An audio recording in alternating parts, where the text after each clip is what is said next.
Morning friends, welcome back to our webinar series. Today we are welcoming Dr. Sean Joseph. He has done his MBBS from Calicut Government Medical College. Following that, he did MS from BJ Medical College, Ahmedabad. And he has done his MCH from Amrita Institute of Medical Sciences, Kochi. He was also trained at Tata Memorial Hospital, Bombay.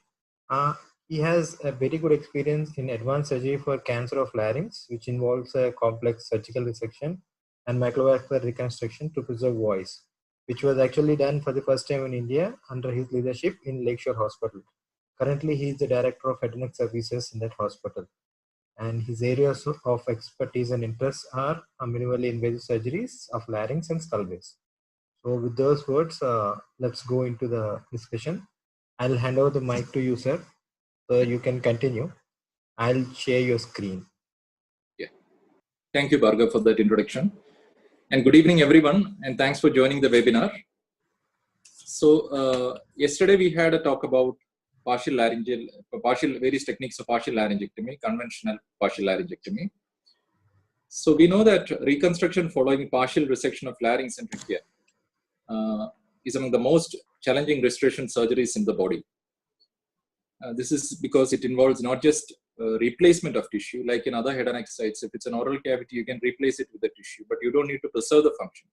But this particular reconstruction involves functional areas like cricoarytenoid unit, glottis, pharynx, all of which should work synchronously to maintain the important functions of voice, airway protection, and swallowing.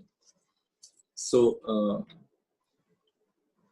today we'll be going through the various laryngeal and tracheal reconstruction techniques in certain which are novel and less performed. And I'm sure that you will be having patients who are candidates for these patients for these surgeries. So next slide, Bhargav.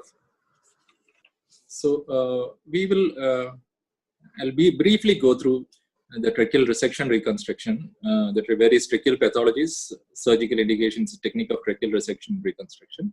Then I'll go to the Bhargav, next slide, the newer laryngotracheal reconstruction techniques. So we will go through the conservative or voice preserving laryngeal surgeries, the current status, and we'll go through certain techniques which use combined endoscopic and open approach for doing a partial laryngectomy. We'll go through the use of facial artery-based vascularized flaps in laryngotracheal reconstruction, and reconstruction of partial laryngeal defects using certain interesting techniques like tracheal autotransplantation, Gilbert's type reconstruction, and I'll try to bring our personal experience with a technique called Tamil in this reconstruction of partial laryngectomy defects. Next slide. So we all know the indications for tracheal resection. The most common cause of the most common indication for a tracheal resection is usually a traumatic injury to the trachea causing tracheal stenosis, of which post-intubation injury is most common.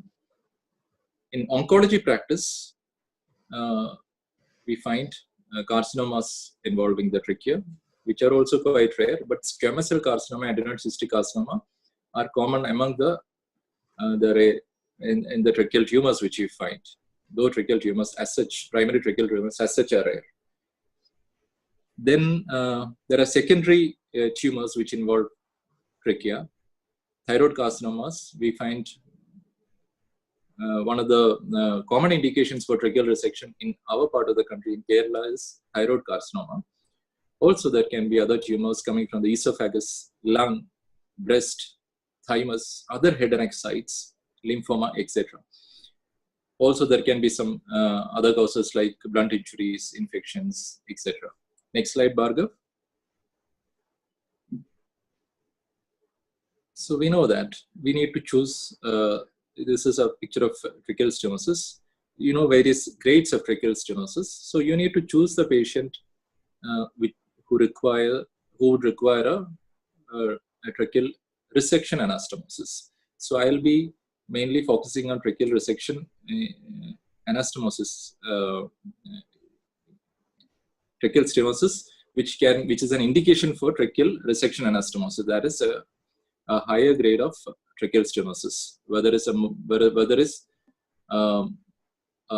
near complete or a good obliteration of the lumen, and the patient is in need of a long-term tracheostomy. Next slide. So these are pictures of primary tracheal malignancies. The picture on the left-hand side is an adenoid cystic carcinoma, and on the right-hand side is a squamous cell carcinoma. You can see that the difference in the appearance is quite striking. Adenoid cystic carcinoma, you know that it's relatively well-defined, relatively smooth, well contoured. But squamous cell carcinoma, you can see that it's an ulceroproliferative lesion which you are seeing in the trachea. To know the tumor biology is very important when you're going for any tracheal resection for a malignancy. It's important that you know the tumor behavior properly, because squamous cell carcinoma, it's relatively easier to come out with a clear margin, and you should go for a tracheal resection for a malignancy only if you have a frozen section facility. That is what I would advise. Because in this particular case, it's important that you come out with the clear margins. And also in adenoid cystic carcinoma, the issue is like the extratumoral microscopic spread of the tumor is somewhat unpredictable. So here, even before surgery, you should be counseling the patient about a probable extent of the tumor can be more than what you see on endoscopy or even on imaging. So you should be prepared for a surgery which can be more extensive, or you should even be prepared to come out of the surgery in case you're not able to achieve a margin and you're going to cause a considerable morbidity without achieving any good result for the patient. So next slide, Varga. So assessment of the tumor, assessment of the area of resection is very important in tracheal resection surgery.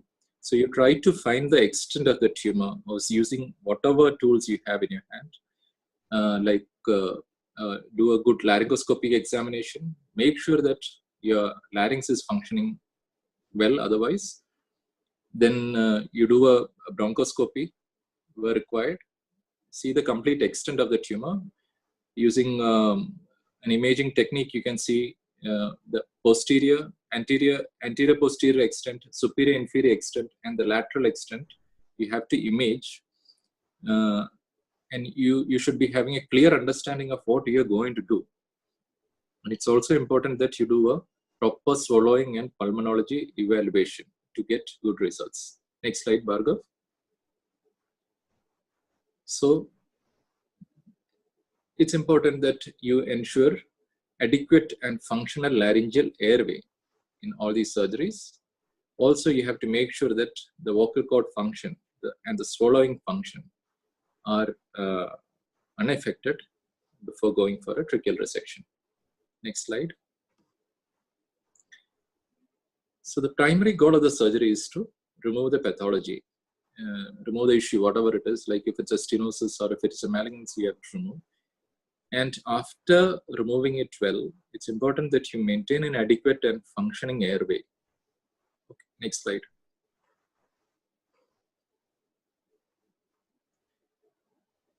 So, of utmost importance during tracheal surgery is a good communication with the anesthetist, because you should have an experienced and competent anesthetist. That's a must.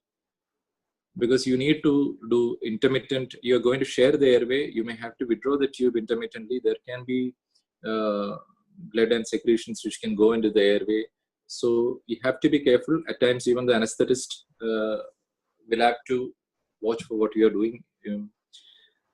So that's important that you have a good team while doing a tracheal surgery. You need to form a good team with the anesthetist. And also it's important that your anastomosis is well planned, because all the small techniques will eventually make a difference while you complete the surgery. It's important that you avoid tension at the suture site in the post-procedure period, because you need to keep the neck in flexion after surgery. And also it's important in the post-procedure period, you need to watch for airway edema. Bhargav, next slide.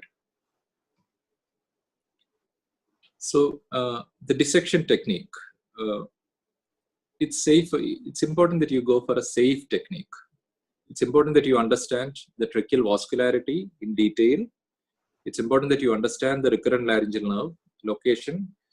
One thing you need to know is, like, unlike thyroid surgery where you are seeing the recurrent laryngeal nerve in a different perspective, you're not really doing a thyroid exposure in a tracheal, so you don't need to really do it. So it's important that you need to have a clear understanding of recurrent laryngeal nerve, where it is going to be as it is coming closer to the larynx. At least you should try to avoid going near the recurrent laryngeal nerve if not required. And it's important that you identify critical structures like innominate artery, because there can be a high-riding innominate, and it shouldn't be that you are inadvertently you go on to injure something as vital as innominate artery. And anterior dissection is better, because you can identify the trachea easily, the anterior part of the trachea, and you can go laterally. Next slide, Bhargav. So this is a picture which is showing the vascularity of trachea. So you should know that trachea has a segmental vascularity. So mainly, I'll be talking about the cervical trachea. So in the cervical trachea itself, it has a segmental vascularity.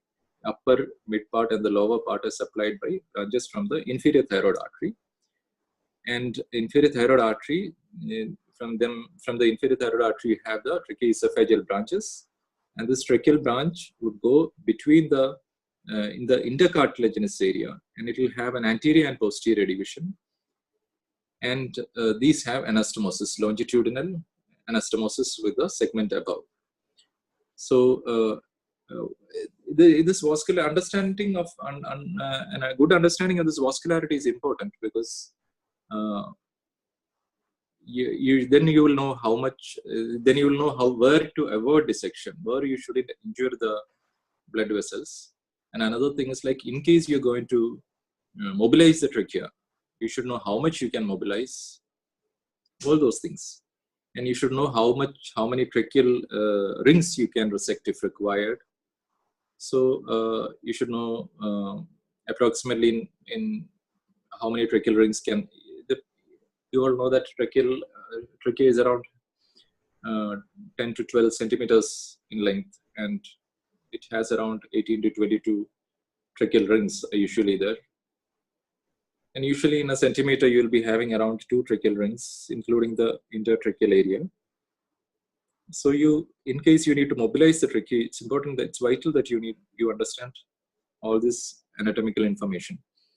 And like as seen in the picture on the right side, it's safer and easier to go from the anterior part, because there is no other vital structure, there is no other important structure. It's easier to identify the trachea because of its rigidity.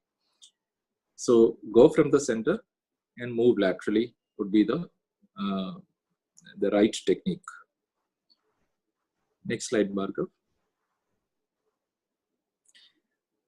It's important that you know the relationship of the recurrent laryngeal nerve to the trachea. This picture I've just shared because this is a method we use to identify the recurrent laryngeal nerve. This we find it very consistent because it's adjacent to the fixed landmark. Like recurrent laryngeal nerve is always 1 to 1.5 centimeters medial to the inferior thyroid core. And this is a triangle of dissection. This picture shows a triangle of dissection, which is bounded laterally by the common carotid artery, medially by the trachea, inferiorly the common carotid artery joining the subclavian. And recurrent laryngeal nerve will be moving on the right side. Recurrent laryngeal nerve moving in almost an oblique direction, crossing the common carotid artery inferiorly, and deep to the common carotid artery and going towards this particular inferior thyroid corner. Yeah, Ratan has written like Wong's point. Yeah, Wong's point. That's 1 to 1.5 centimeter medial to the inferior thyroid corner. So this is the triangle of dissection which we use in a redo thyroid surgery.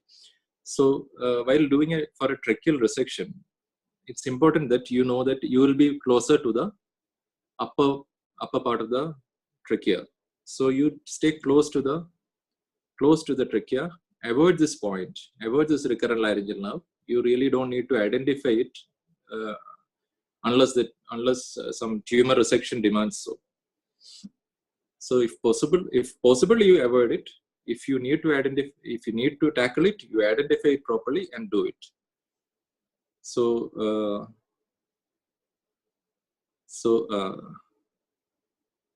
I'll come to the next slide.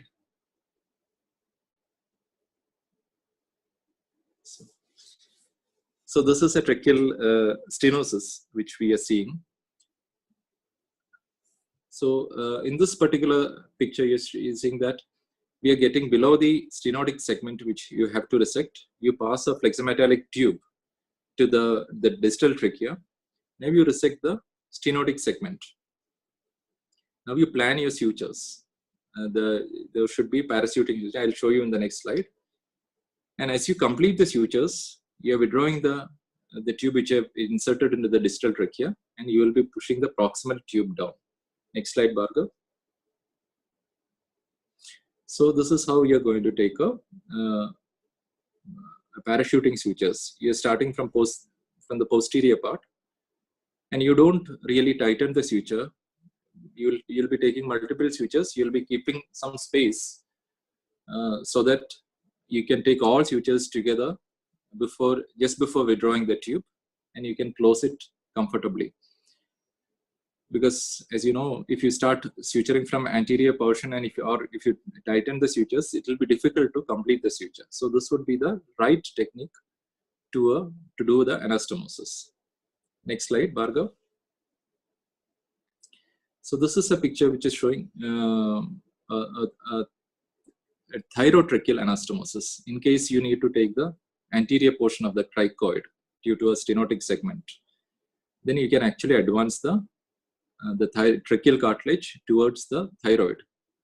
And so this is how it is done. Next slide, Bhargav.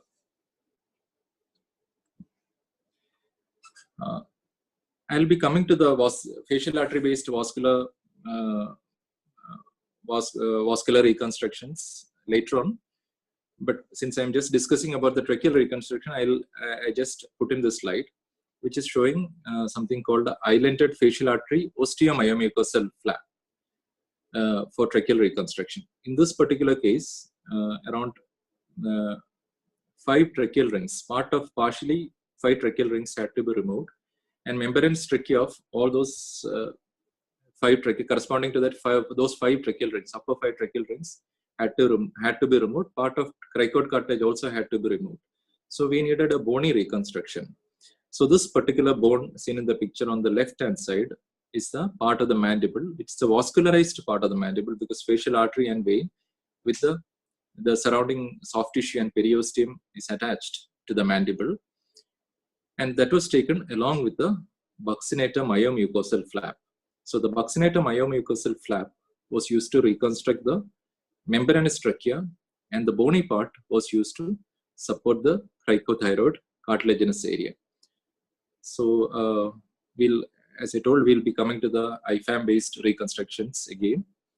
Now we'll go to the laryngotracheal, the novel laryngeal reconstruction methods. Bhargav, next slide. Next slide. Yeah. So we know that voice preserving surgery in carcinoma larynx, in early stage carcinoma larynx, previously open partial laryngectomy was common, but now transoral laser has taken the place of open partial laryngectomy. So early stage carcinoma larynx as primary treatment, transoral laser surgery is being followed and accepted widely, and there is enough evidence of its results compared to radiotherapy now. And it can also be used in small volume recurrent carcinoma larynx. I know that there are certain centers which do transoral laser surgery in advanced larynx cancers also. But clearly we have very good evidence in terms of early glottic carcinoma, survival wise and also voice results wise. We have very good evidence now. An open partial laryngectomy. What is the role of open partial laryngectomy now? So we really find its use in post-radiation recurrent carcinoma, where adequate clearance preserving the function is possible. Like you can get adequate clearance with adequate margins, but you should also be able to preserve the function. Otherwise, there is no point in going for a partial laryngectomy. There you have to go for a total laryngectomy. So in post-radiation scenario, open partial laryngectomy has a role in selected cases. Also, open partial laryngectomy has a role in selected advanced larynx and hypopharynx carcinoma. I'll come to that now. Bhargav, next slide. So it's important that you understand some anatomical areas pertaining to the laryngotracheal ring. You should be having a clear understanding about the cricoarytenoid unit, where you're going to encounter the cricoarytenoid unit. You should precisely know the course of laryngeal nerve in relation to the larynx and trachea. And also one more very important thing is like the mechanism of voice compensation following partial laryngeal surgeries. The types of voice compensation following partial laryngeal surgeries is very important. If you want to ensure that the voice results are consistent and predictable. So I'll come to the voice compensation types now. Next slide, Bhargav. So there are various papers which have clearly described the laryngeal compensation mechanisms for voice production after carbon dioxide laser cordectomy. Next slide, Bhargav. So after a laser cordectomy, there are different types of voice compensations happening in the larynx. So it's a type 1 is a vocal fold to vocal fold compensation. Type 2 is a vocal fold to neovocal fold. Type 3 is a vocal fold to vestibular fold. Type 4 is a vestibular fold to vestibular fold. And type 5 is a arytenoid hyperreduction. So I'll come to that again. Bhargav, next slide. So this slide is showing the pictures. So type 1, you can see that the true vocal cord is compensating with the true vocal cord on the opposite side after surgery. So this is going to have a good result. Type 2, you can see that is a neofold on the left side, and the right side is a undisturbed vocal cord. So the normal unoperated vocal cord is going to compensate with the neovocal fold. This is the type 2 type compensation. And type 3 compensation is what?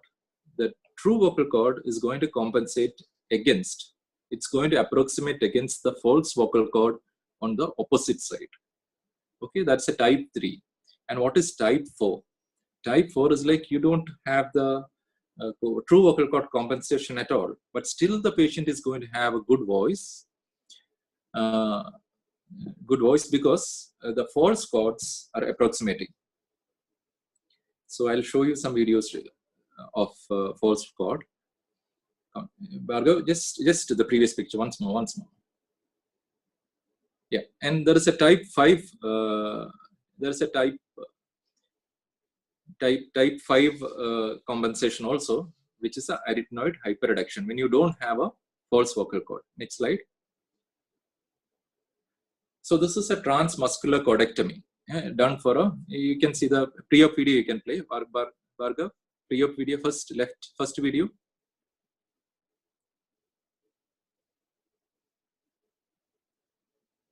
So this particular patient was having a left vocal cord lesion.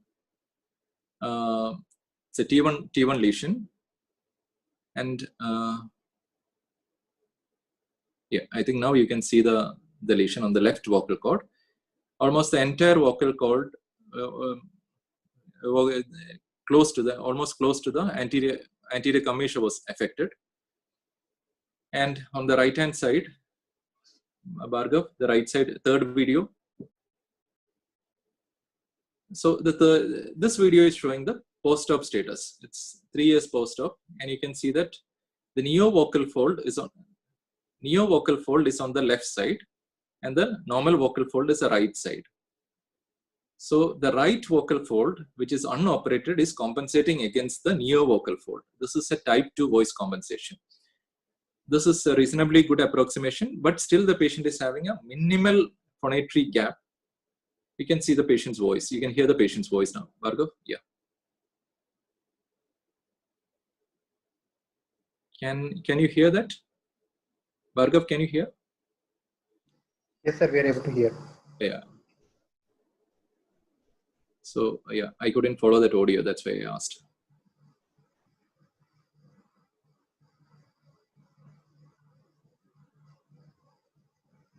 Can't hear the audio. Can you do something about it, Bhargav? Sir, the audio output is clear from our side. I'll see, sir, what I can do. Yeah.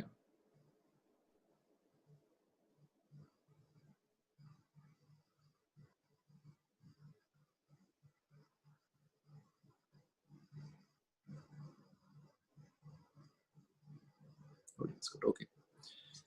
So fine. So next slide. So you can, that was a type 2 compensation, and this particular patient, this is a transoral laser for a recurrent glottic carcinoma. It's a recurrent glottic carcinoma, but it's a small volume recurrent carcinoma. Can you play the first video, Bhargav?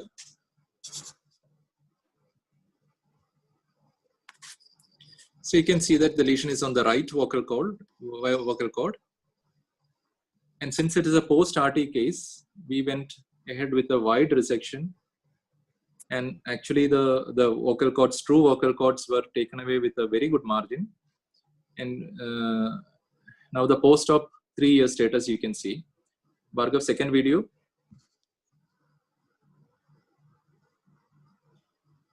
So you can see how the true vocal cords are almost non-existent, but the false cord, you can see the false cords compensating. Bhargav, can you play the video once more? Yeah. The false cord actually compensates well. And this is a type for compensation of voice. Bhargav, can you play the third video? You can listen to his voice. Unfortunately, I am not able to hear the audio. Bhargav? Yes, sir. I'll restart again.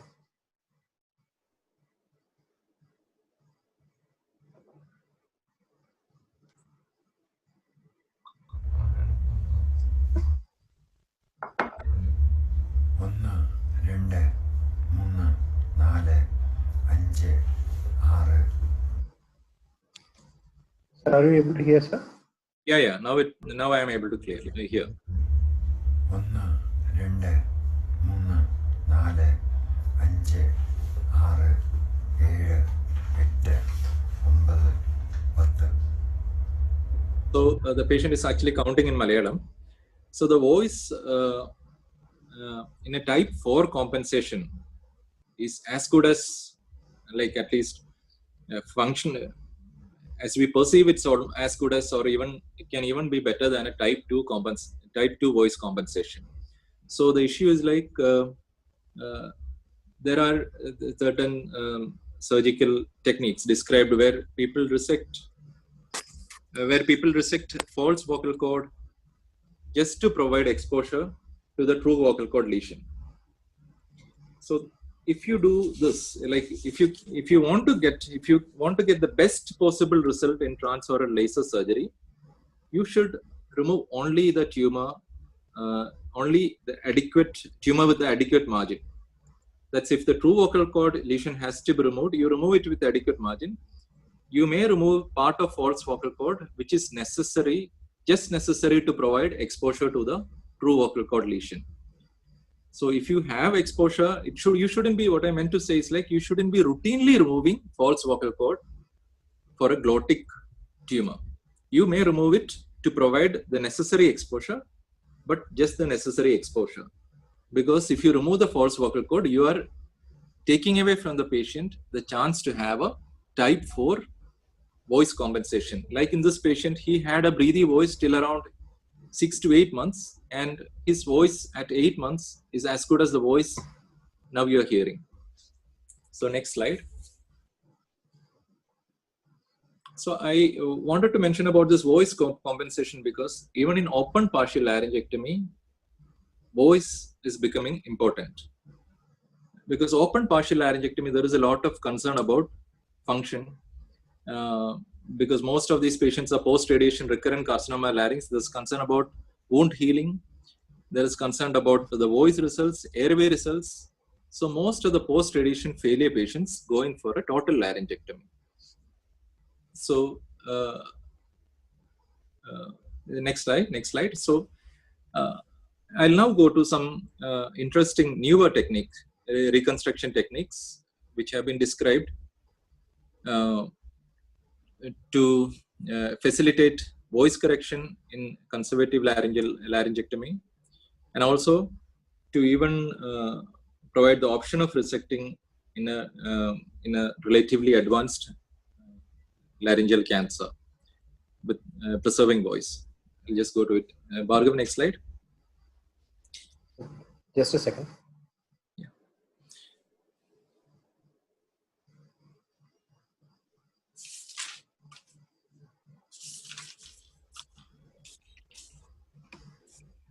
So two interesting techniques which have been described for reconstruction following conservative laryngectomy have been by Ralph Gilbert from Canada, who described the temporoparietal fascia flap plus cartilage plus mucosa graft for a vertical partial laryngectomy, and another by Pierre Delaire, who is a Belgian surgeon, who described a technique called tracheal autotransplantation. Next slide, Bhargav. Next slide. Yeah. So we'll go to the Gilbert procedure first. Gilbert procedure is actually a vertical partial laryngectomy. After a vertical partial laryngectomy, the area is reconstructed. A vertical partial laryngectomy in his series, he has done it in post-radiation recurrent tumors. So vertical partial laryngectomy has been done for this limited tumor, which would have otherwise gone for a total laryngectomy. And the area of partial laryngectomy has been reconstructed. The defect of partial laryngectomy was reconstructed with temporoparietal fascia free flap and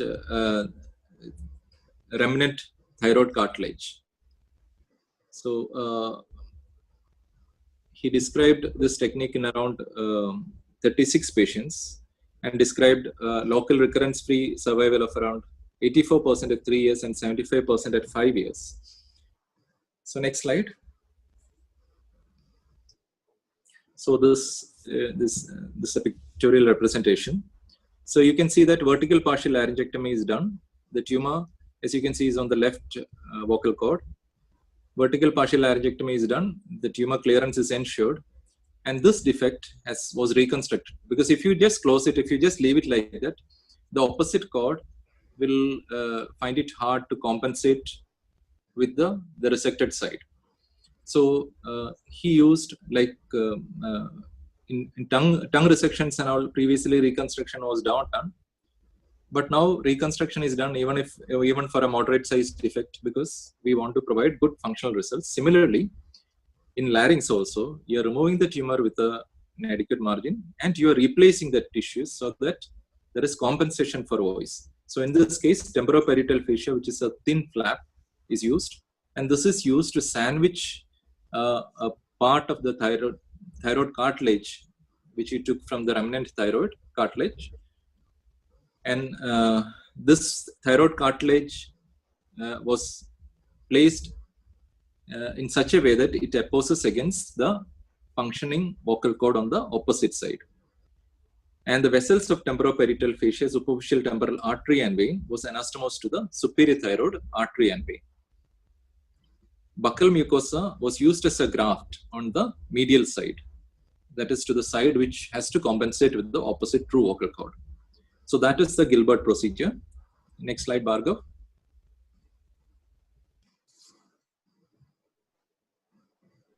So this is a picture of a patient for whom we did a modified Gilbert's procedure. The preoperative scopy shows a recurrent subglottic carcinoma. The patient had already undergone radiation for subglottic carcinoma, and now the patient presented with a recurrent subglottic carcinoma. Both vocal cords were mobile, and it was just that small tumor in the subglottic area. So we were faced with a situation like if total laryngectomy would be a straightforward option, but that would deny the patient of any. The patient was a 49-year-old patient with no other comorbidities, and he didn't even have a history of addiction also. So we wanted to give the patient the chance of voice preservation if possible. So we thought a Gilbert type procedure would be good for this patient. So the tumor was resected. The tumor was approached from the trachea.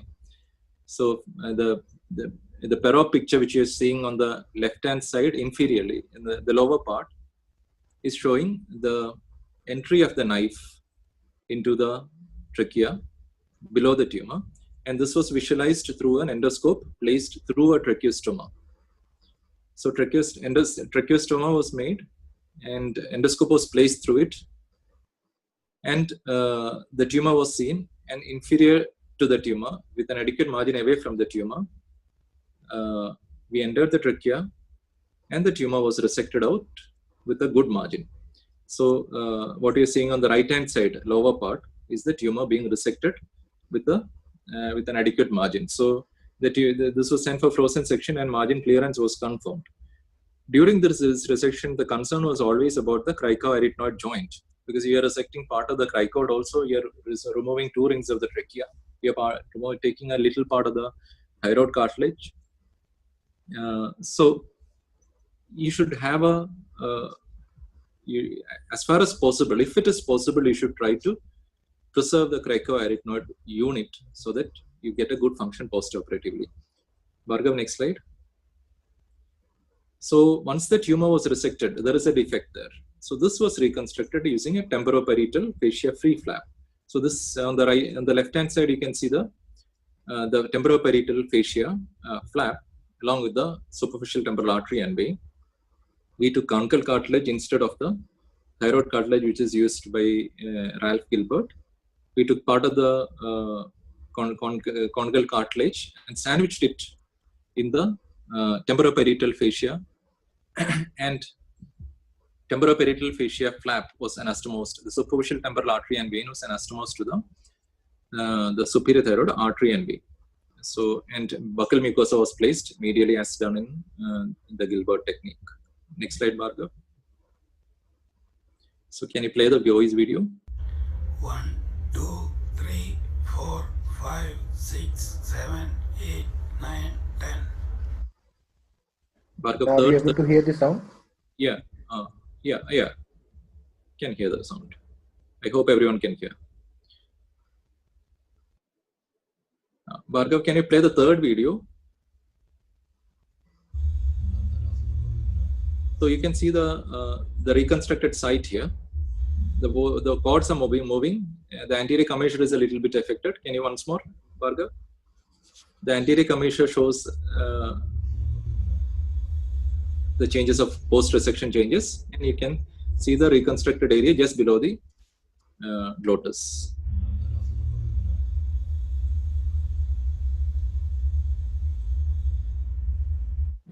Bhargav, next slide. So that's a Gilbert type reconstruction. Now we'll go to tracheal autotransplantation. Next slide, Bhargav. So what are the contraindications for conservative, conventionally what we consider contraindications for conservative laryngeal resection? Unilateral T3 glottic tumors with subglottic extension or with arytenoid cartilage fixity are usually considered contraindication for conservative laryngeal resection. And also pyriform sinus tumors involving the apex of pyriform is considered contraindication for conservative laryngeal resection classically. Because cricoid resection is required for margin clearance, and as cricoid resection is considered incompatible with decannulation all these patients usually undergo total laryngectomy or near total laryngectomy with a permanent tracheostomy. Next slide. So tracheal autotransplantation was a technique described by the Belgian surgeon Pierre Delaire, who was a professor of respiratory surgery at Belgium. He described a two-stage procedure to tackle this particular issue. And his technique of tracheal autotransplantation allows reconstruction of a full height cricoid defect and allows conservative laryngeal resection up to the lower edge of cricoid. We'll go to that technique. Pierre Delaire is also well known for the tracheal allotransplantation study which he did, which is a case report which is published in New England Journal of Medicine. For a case report, New England Journal of Medicine dedicated 8 to 10 pages. So he has done considerable work in tracheal auto or allotransplant. Next slide. Yeah. So this is a two-stage procedure. So what is a stage 1? In stage 1,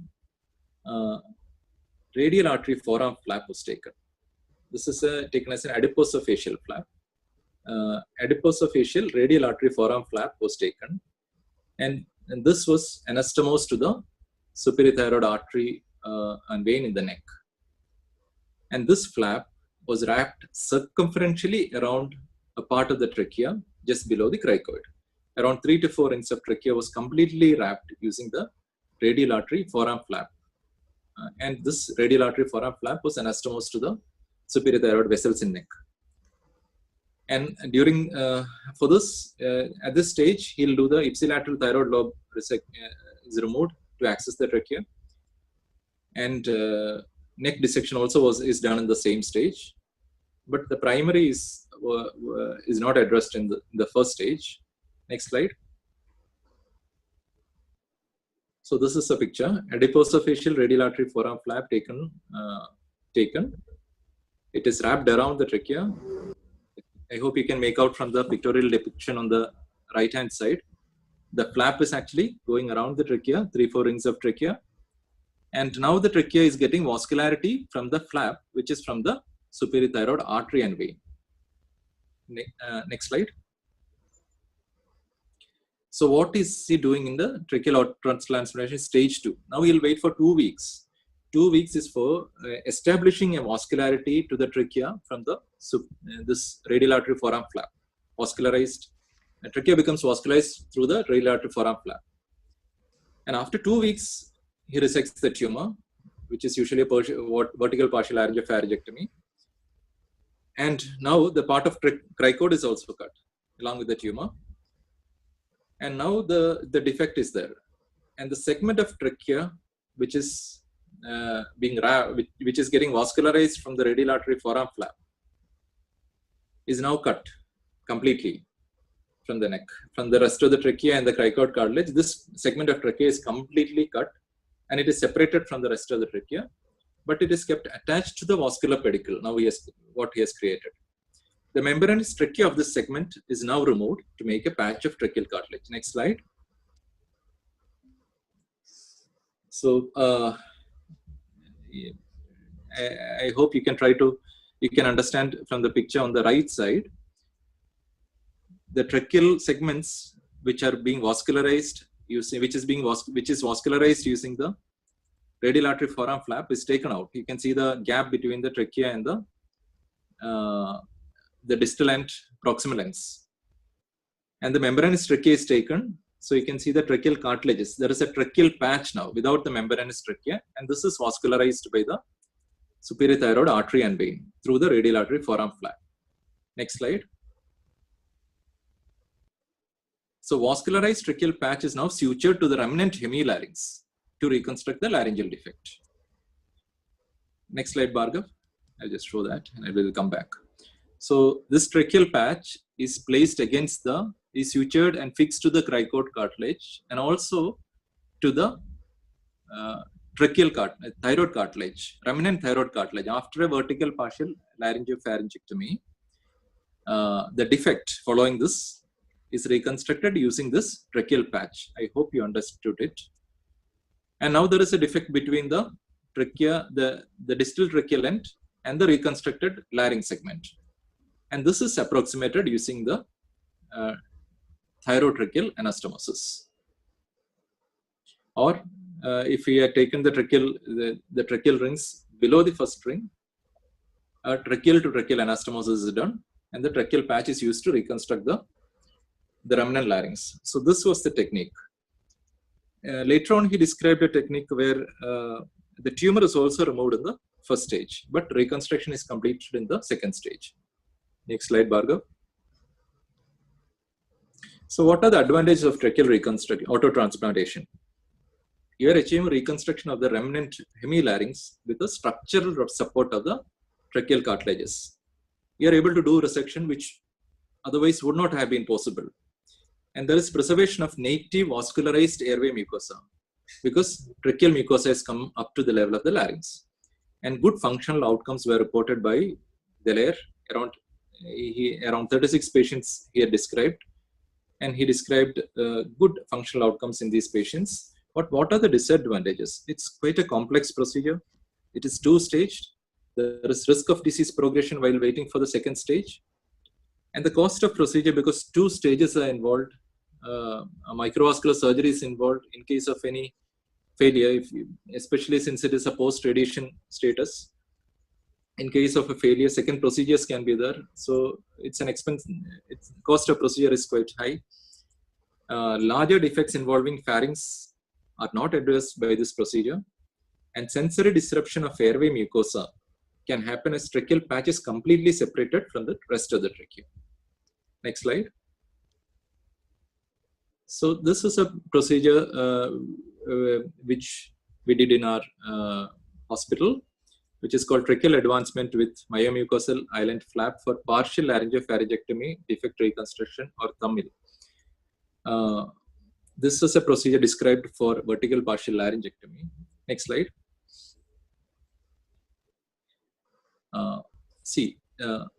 In this patient, this is a carcinoma pyriform sinus post neoadjuvant chemotherapy, progressive disease. So he was not planned for chemoradiation as there is a progression of disease after neoadjuvant chemotherapy. So this patient can go for a total laryngectomy, but actually his vocal cords are mobile. The left side, contralateral vocal cord is completely mobile. The disease is limited to one side. And the patient was young. Patient is not having any other comorbidity. And the issue was like, this patient would have been a good candidate for tracheal autotransplantation. But we were quite concerned because it would be a two-stage procedure. It would be an expensive procedure. And the results may be a little unpredictable. So we thought whether we can do it in any other way. Bhargav, can you play the video? So you can see that actually the vocal cords are mobile and the disease is completely on the left side.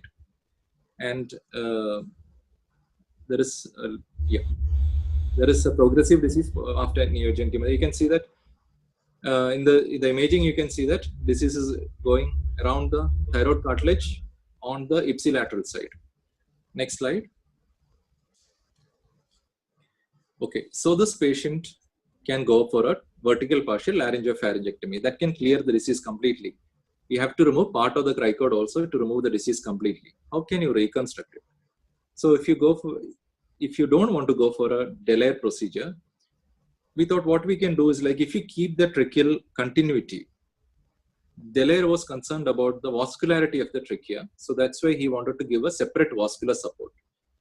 We thought the vascularity of trachea can be maintained if you keep it in continuity with the trachea. If you don't remove a segment of trachea, you can keep the vascularity of trachea intact.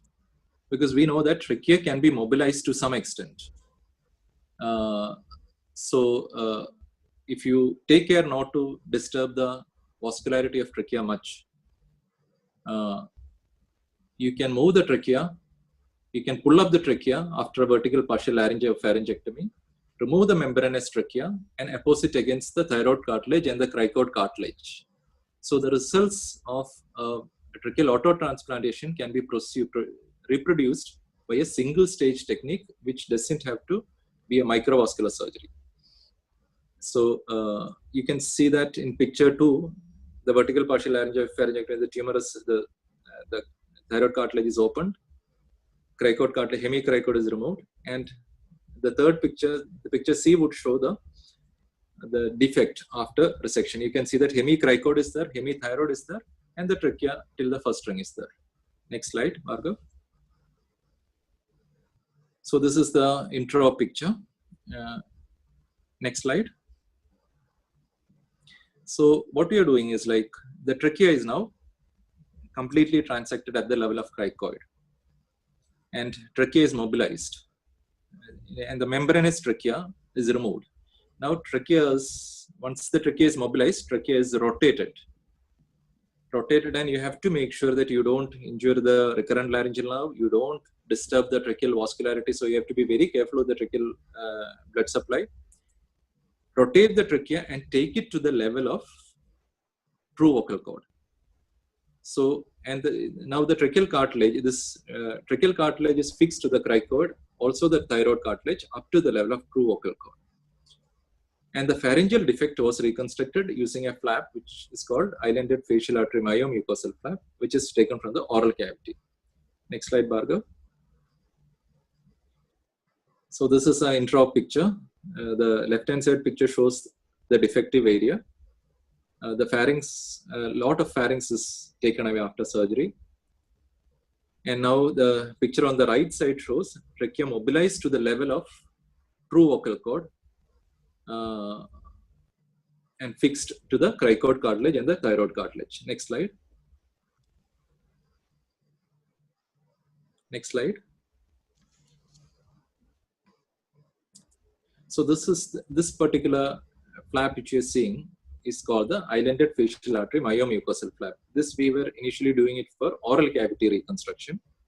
This is actually taken from the buccal mucosa side, like buccinator myomucosal flap. The buccal mucosa, buccinator, and the facial artery are taken without disturbing the facial vessel continuity. So this flap, as it can move into the oral cavity, it can move to the neck also, move towards the clavicle side also, as you can see in the picture. So this was used to reconstruct the pharyngeal defect. Next slide, Bhargav. So this is the Tamil procedure, is like the trachea is moved to reconstruct the laryngeal defect, and the pharyngeal defect is reconstructed using the islanded facial artery myomucosal flap. Next slide, Bhargav. So this is the post-op picture. On the right-hand side, you can see that the mucosa of the fam flap, and this is the post-op CT scan 1 year post-surgery, showing the unresected side and the reconstructed side. Next slide, Bhargav. Can you play the voice?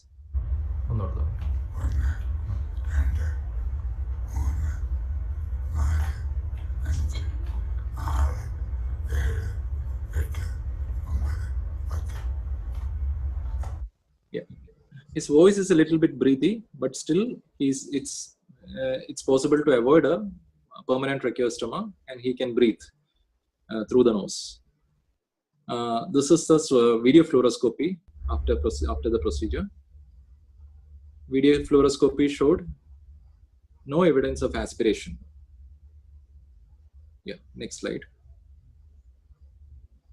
Next slide.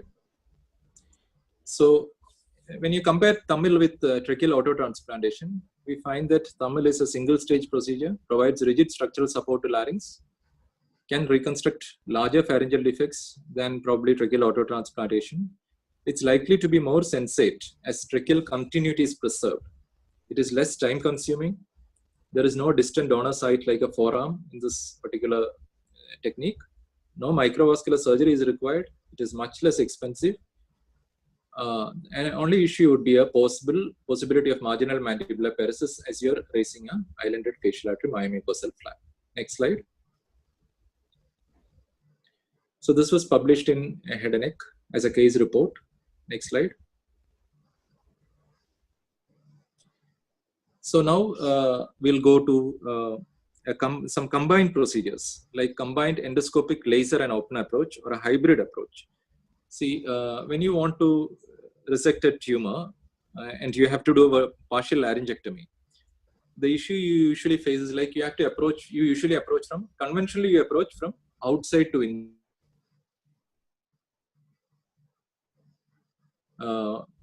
Of the tumor, you're not visualizing the tumor as you are entering the larynx, unless you, otherwise you should be going for a larger resection, like going below the cricoid, above the cricoid and above the thyroid cartilage. We can ensure that probably you can ensure that. But if you want to just do a limited resection of thyroid cartilage, then you have to make sure that the mucosal margins are taken clearly.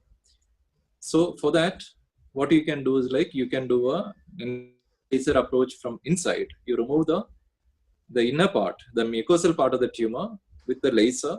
You can ensure good margins with it. Now, to ensure the external margins, you can come out. You can do an open approach and remove just the required amount of thyroid cartilage. Can you play the video, Bhargav? So this patient is having a right vocal cord lesion. So we were not really, this is a post-RT recurrence, and we were not really sure that we would be able to get though there was no through and through cartilage erosion on CT scan, we were not sure that we can get a good margin by a transoral approach alone. So, but we can ensure a good margin if you take a part of thyroid cartilage. So that was the concept. And all these procedures done under frozen guidance. Next slide. Next slide. So this is how it is done. After the transoral mucosal cuts are taken, you cut the cartilage. You can use a saw to cut the cartilage. You create a cartilage window and enter the larynx. So now your outside cuts can communicate with the mucosal cuts under endoscopic guidance.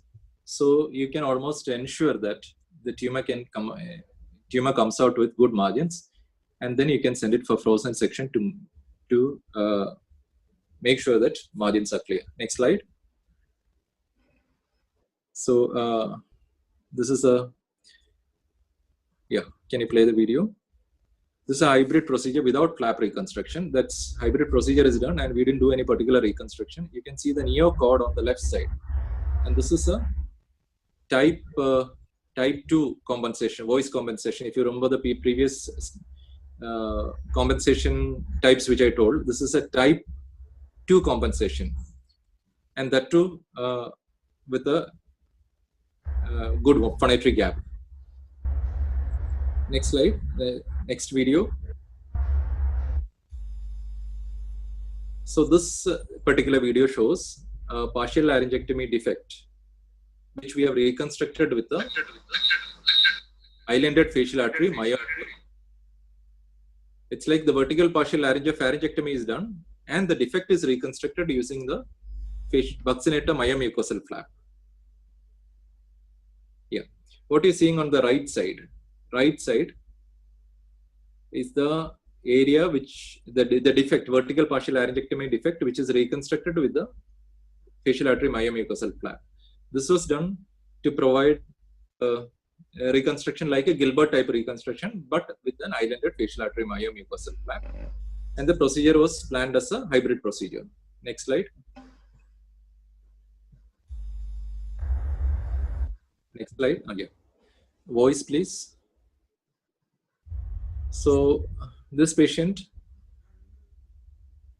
was not able to hear the audio.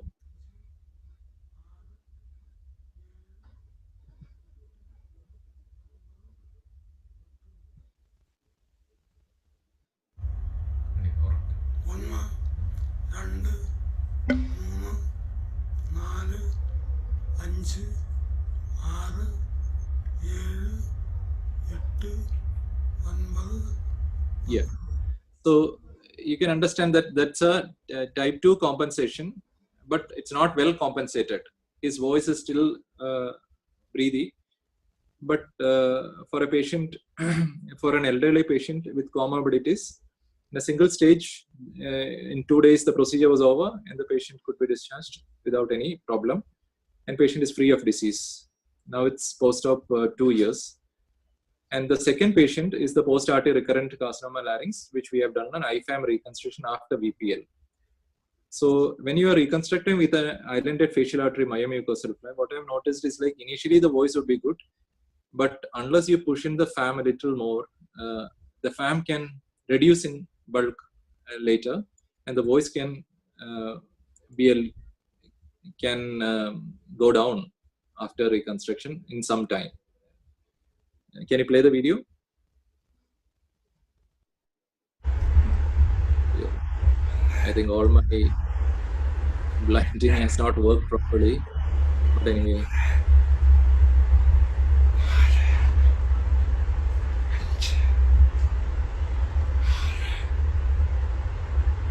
Actually, the patient in this video, you can see that, you can hear that the patient's voice is breathing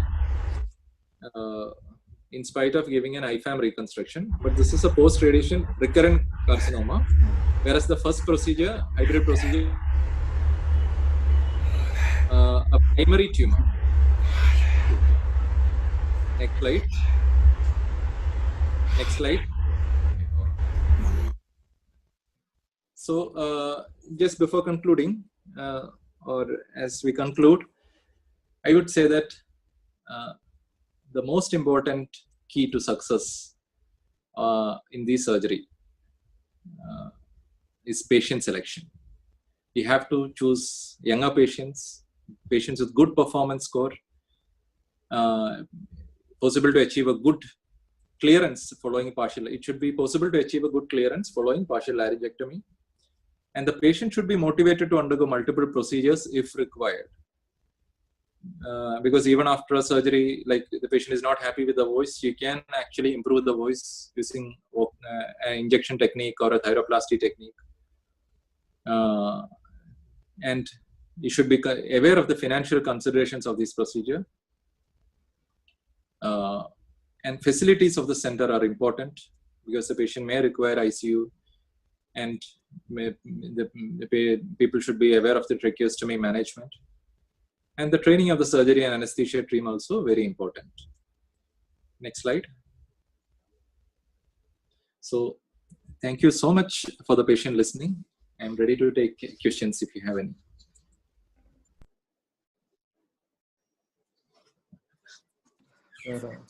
Are you able to hear me, sir? Yes, yes.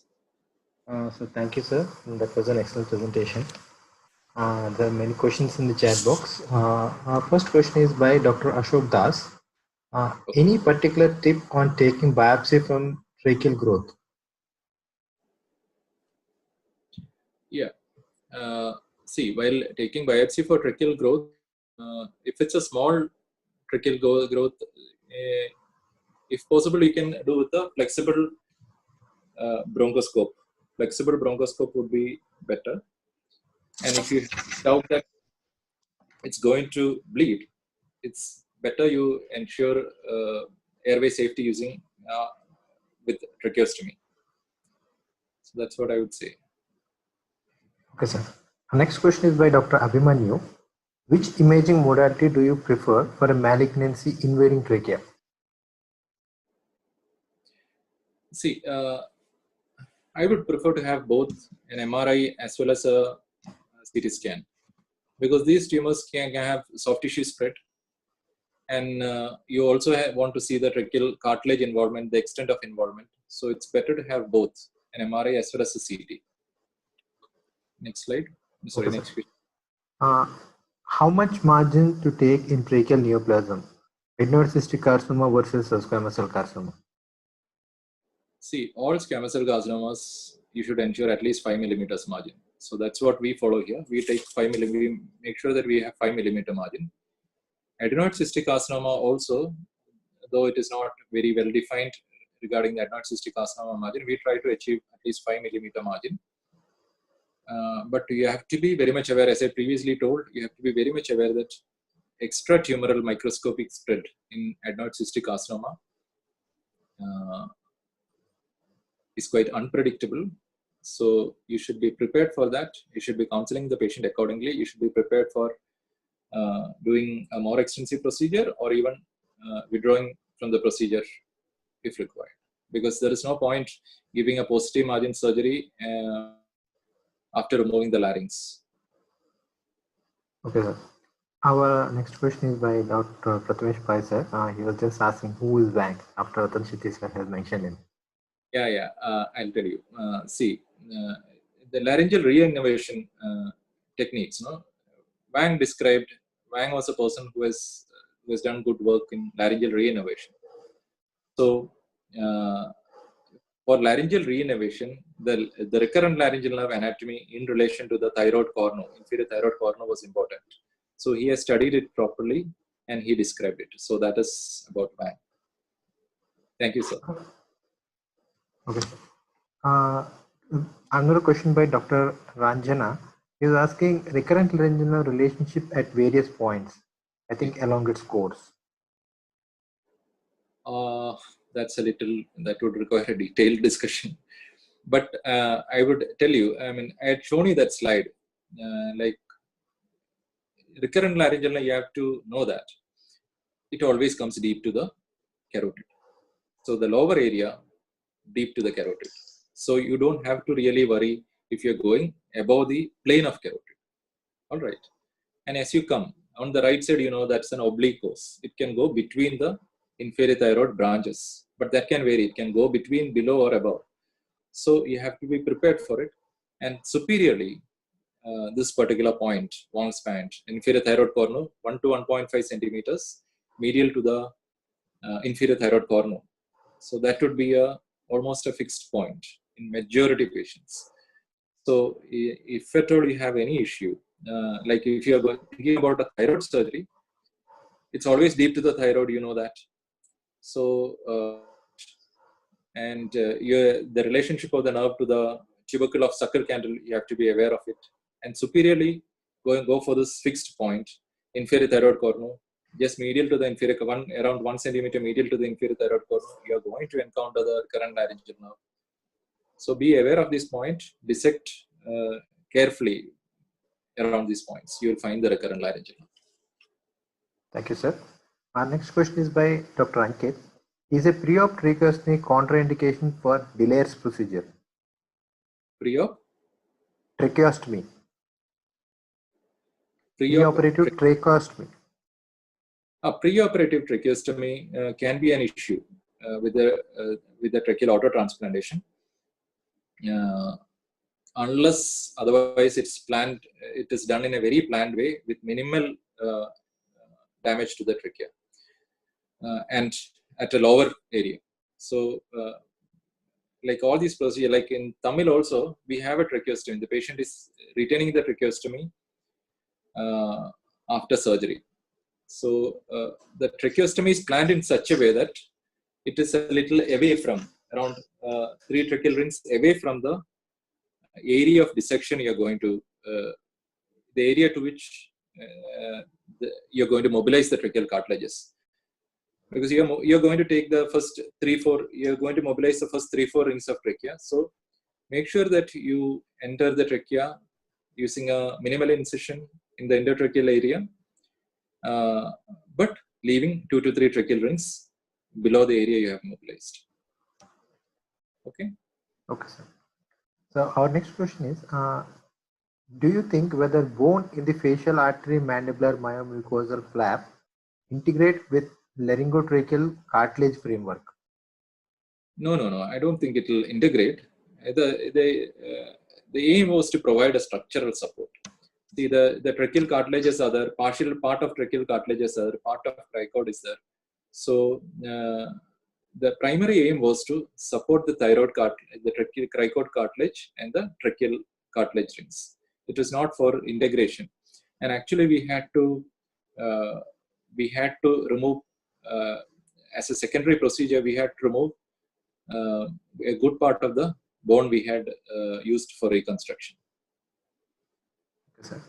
On follow-up, In Delair's procedure, did you mean tracheal auto-transplantation for laryngeal defects or an allotransplant for tracheal replacement? No, it is a auto-transplantation, tracheal auto-transplantation. It's not an allotransplant. Okay. Delaire has described allotransplantation also without immunosuppression. So that was why the paper had a lot of relevance, and with a single case itself, it was published in New England Journal of Medicine with a lot of prominence. But this particular thing was about auto-transplant. Okay, sir. Same question, same person has repeated. What about mucociliary clearance in all these patients? Mucociliary clearance, like in our experience, mucociliary clearance was not a significant issue because most of our procedures were like, even in Tamil, the tracheal mucosa is in continuity. When you are using a flap to reconstruct, only that area is affected. And regarding the aspiration part, the time patient takes to recover, we had 2 patients who had aspiration issues. One of them who could not be, who had to be on peg feeds because of the aspiration issue. But generally, removing a small part, the function is preserved if you take care of the other anatomical parameters. Okay, sir. Our next question is by Dr. Kumar Raja. How do you repair tracheal through and through traumatic disruption? Tracheal through and through traumatic disruption. It's the same way, like, you should see the extent of tracheal defect. So, if the extent of cervical tracheal defect is within a reconstruct, within a limit where you can reconstruct, you have to assess it properly. And if you don't need to take anything, like if you don't need to really resect it, you open it and reconstruct it. If required, you can place a tracheostomy for some time, or a tracheal T-tube assistant. So you have to plan it accordingly. And if it's going, you have to involve your thoracic team members also to plan the reconstruction. Okay, sir. Next question is, were there any reported tracheal necrosis in Tamil procedure? If it happens, how to salvage them? Reported tracheal necrosis in which procedure? Tamil procedure. TAMMIL. Tamil procedure. Tamil procedure. Yeah. No. We don't have a big series.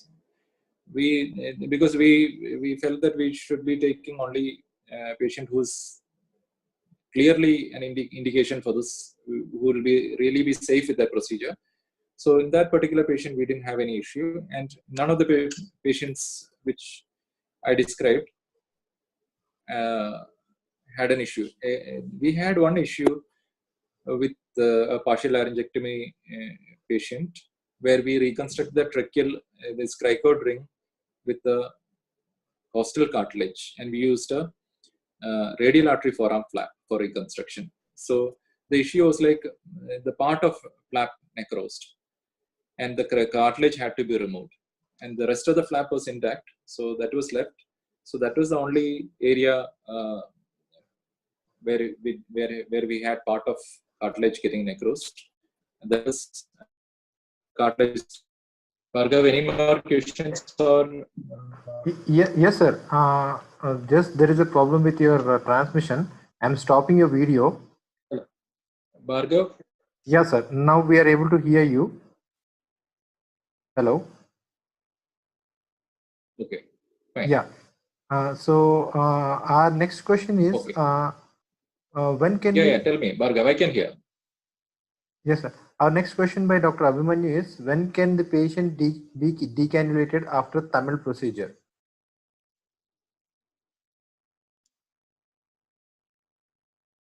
Patient, the tracheostomy could be removed in 2 weeks' time, but the peg tube we retained during the course of radiation, and patient, even after having oral feeds, he preferred to keep the PEG tube after radiation also. Okay, sir. So, what suture material do you use for Bhargav? Tamil procedure? Hello? Bhargav, can you hear me? Yes, sir, we can hear you, sir. It's again an audio issue. Yeah. Sir, we can hear you. Yeah. We have used proline. Yeah, we have used proline for the cartilage sutures, but for all other sutures like mucosal sutures, everything we have used Vicryl. Absorbable sutures we have used. Okay, sir. Next question is, any new insight in subglottic Bhargav, and next tracheal question. stenosis? Bhargav, early I'm not able predictors to of hear. stenosis. Again, some audio issue. Hello, Yeah. are you able to hear us now, sir? Hello? Okay. Any new insights in subglottic and tracheal stenosis and early predictors of stenosis? Yes. Yeah, subglottic and tracheal stenosis, I think we already discussed. We have already discussed about the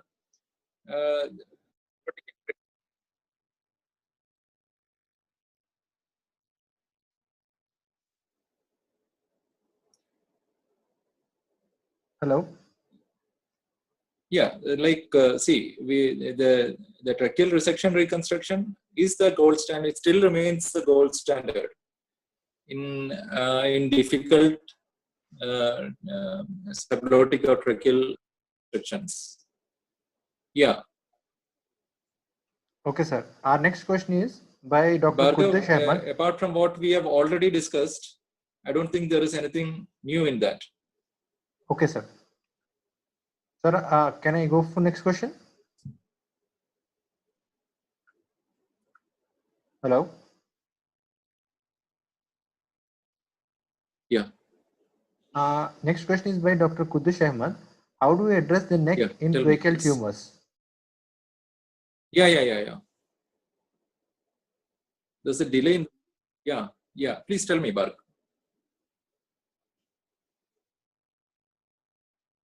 Okay. Yeah, in tracheal tumors, we usually do it like we address the neck like a laryngeal tumor. We do bilateral neck dissection, selective neck dissection 2 to 4. Also, we have to address the level 6. Okay, sir. Our next question is by Dr. Abhimanyu. Was blunt finger mobilization of trachea Next question, Bhargav. in mediastinum done in Tamil?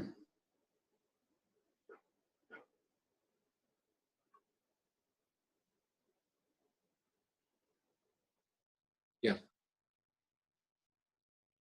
Okay.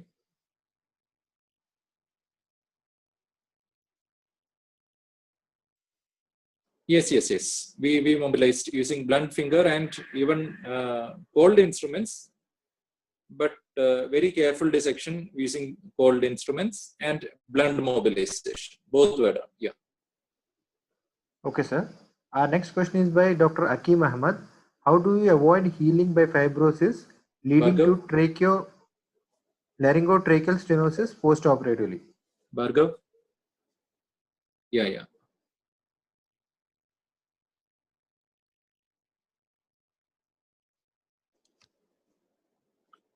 See,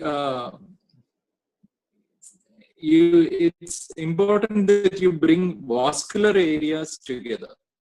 Whatever is avascular, you have to remove and bring vascular areas together. So that is a way to bring them to avoid any avascular necrosis and fibrosis. That is the way to avoid fibrosis. So that's what I wanted to say. Yeah. So the next question is, in recurrent subglottic carcinoma cases, how much of superior If required, margin could you post-radiation achieve? scenario, you bring about a vascular flap. So these are the two ways you can avoid. Yeah.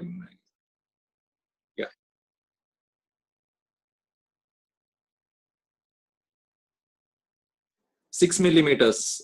Like we aimed for 5 millimeters, minimum 5 millimeters. We got 6 millimeters margin. The minimum margin of 6 millimeters. Okay, sir. Our next question is by Dr. Mohit Bagade. For advanced laryngeal cancer, in spite of total laryngectomy, can we go for recurrent chemoradiotherapy to avoid permanent stoma?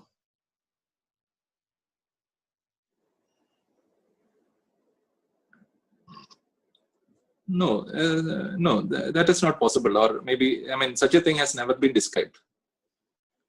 And it doesn't look like a solution for that issue, for that problem. Yeah. The next question is by Dr. Jamal Chu. Have any experience to use a stent in tracheal stenosis, and what about the long-term outcome?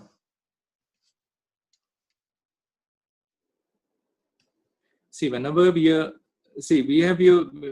not used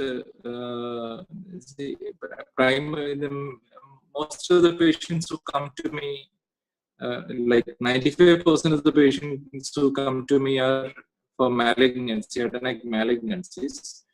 So we have used stent in many of these laryngotracheal procedures. Some issues with the stent are like, see, patients usually have issues with secretions around the stent, and that foreign body sensation can be there due to the stent. So whenever you are putting a stent, like as early as possible, you can remove. You can just take a calculated call depending on the duration you want the stent to be there and the patient symptoms.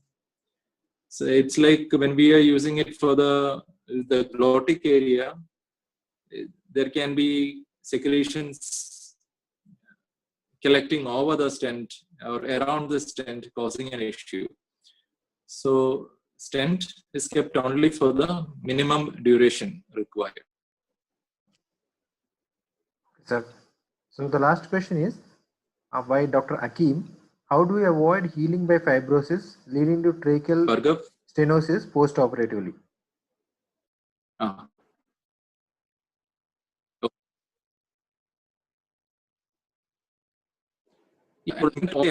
Clearly, and you try to bring the vascular segments together.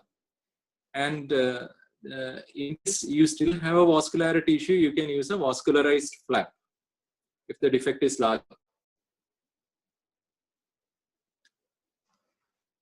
Sir, okay, sir. So those are the end of the questions here in our chat box. So with those words, let us take a leave. Thank you, sir, and thank you, everyone. Thank you so much. Thank you, everyone, for attending. Thank you so much.